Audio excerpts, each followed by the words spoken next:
Kilarigbo TV, ìkànnì amúlùdún àkọ́kọ́ tó ń gbé àṣà àti ìṣẹ̀lẹ̀ Yorùbá lárugẹ. Ẹ̀yin àti tani níwájú tani. Tani ń jọmọ adálápá níwájú ọmọ dádídádí.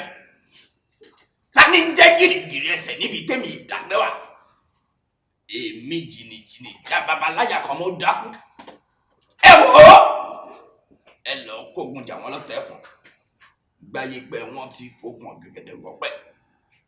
Odò àìní gbáyé pẹ́ ó ti jáde sí wọn. Jagun jagun! Jagun jagun! Ẹ káàbọ̀ sílé ológun. Ilé ológun, akíkanjú tó bá lóògùn ní pẹ̀tẹ́ ogun.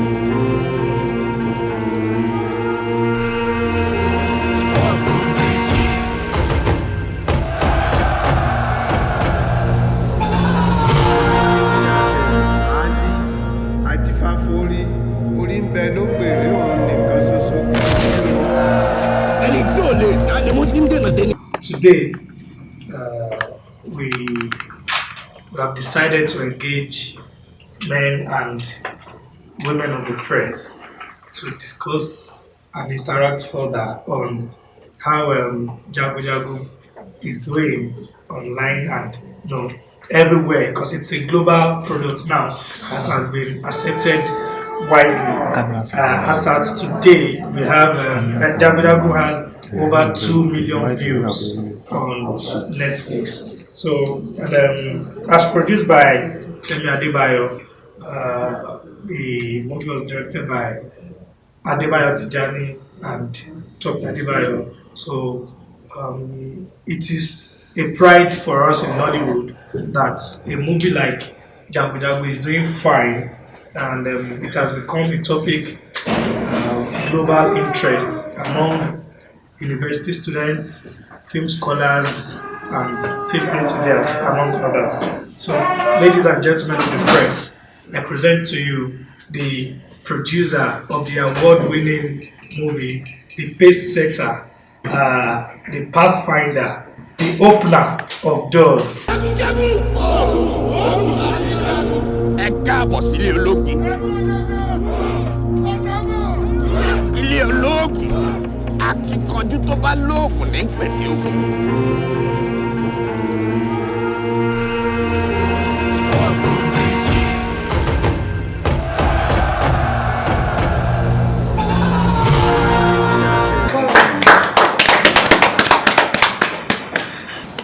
I must be sincere that I'm extremely excited to be before you, and of course to share one or two things about the project Jagun Jagun. I actually conceived the idea of Jagun Jagun before I produced King of Thieves. Alright, I conceived this idea before the production of Ageshikunle. So I know Jagun Jagun is a bigger project. So I decided to do like a test run with Ageshikunle, feeling the thoughts of the global community and vis-a-vis the way they would accept an indigenous project like a Yoruba movie. So I was shocked with the acceptability of Ageshikunle, and that also motivated and provoked the idea and the fact that I have to go on and do something bigger. So, which made me actualize my dream of bringing Jagun Jagun into picture. Alright, so Jagun Jagun, my major motive of producing Jagun Jagun was to pass a social message in a cultural way, and of course to showcase the beauty of Yoruba culture to the entire world. So Jagun Jagun is a fiction. It's not an historical event. So it's the story I came up with, and it's a satire. So it has nothing to do with any history of Yoruba land that has happened before. It's the story that I came up with, and it took us almost 6 months to put together the storyline of Jagun Jagun, because we were going back and forth.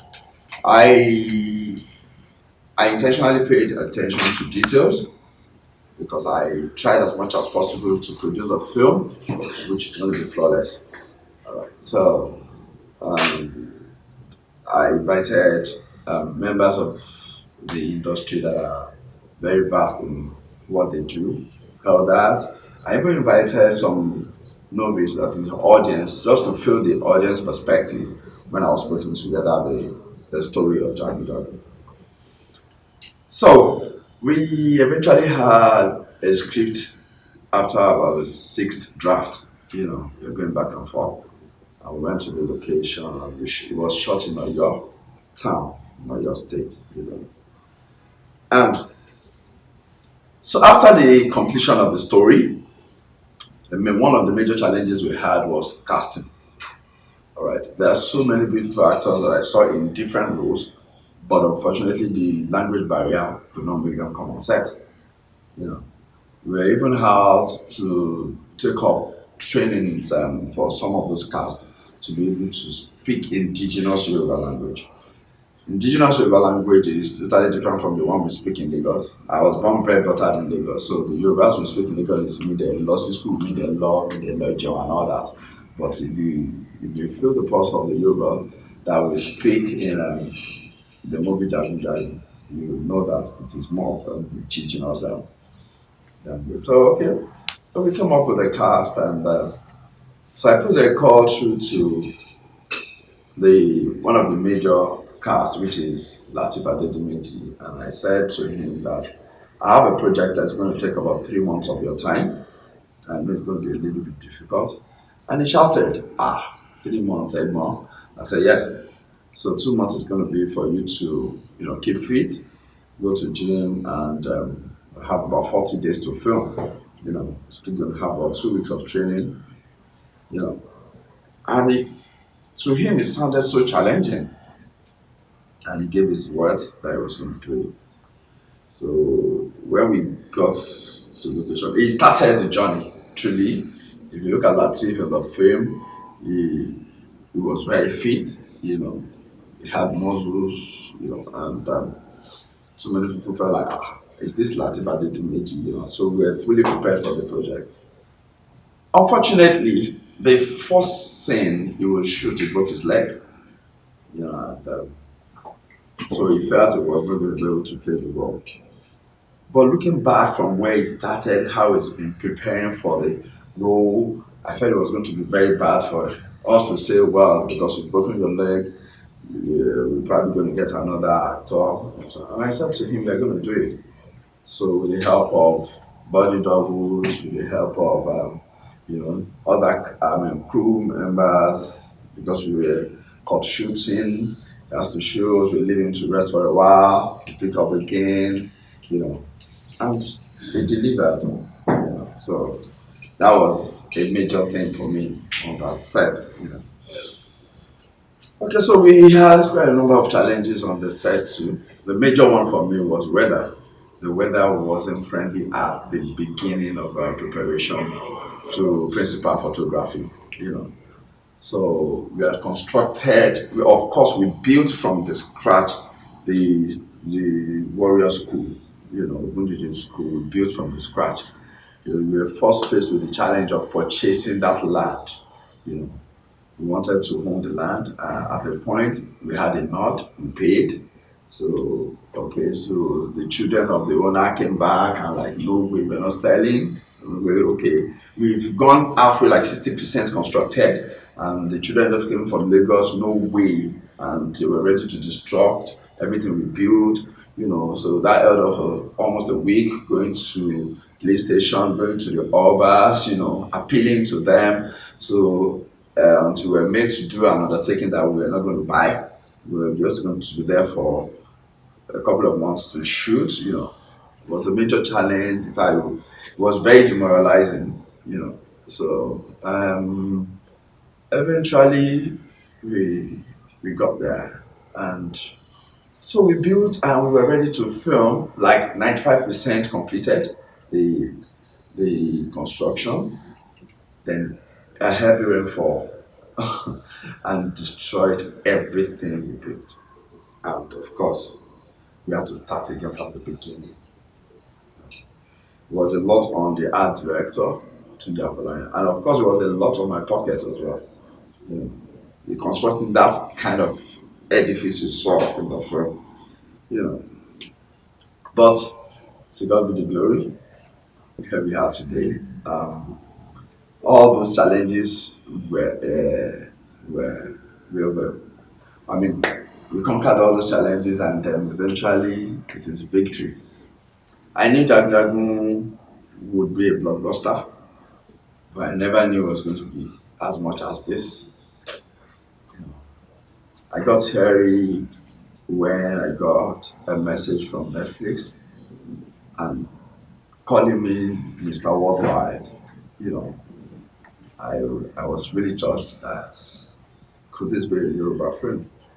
You know, doing this. I got several calls from eminent people, from scholars, you know, reviews upon reviews. At the point, I had an automated response of thank you, God bless you, you know, my phone. It was overwhelming. And at the same time, I became scared. What next? Is it going to be bigger than Jagun Jagun? I I was so confident I was going to beat King of Thieves. Like I told you, I had this idea of Jagun before King of Thieves, so I was confident that I was going to beat King of Thieves. But now I don't know. I have to beat Jagun Jagun, and that's more of the nightmare I've been having since the release of Jagun Jagun. But I believe in God. It can only get better. Thank you very much. Thank you for blessing us with Jagun Jagun. So over to us.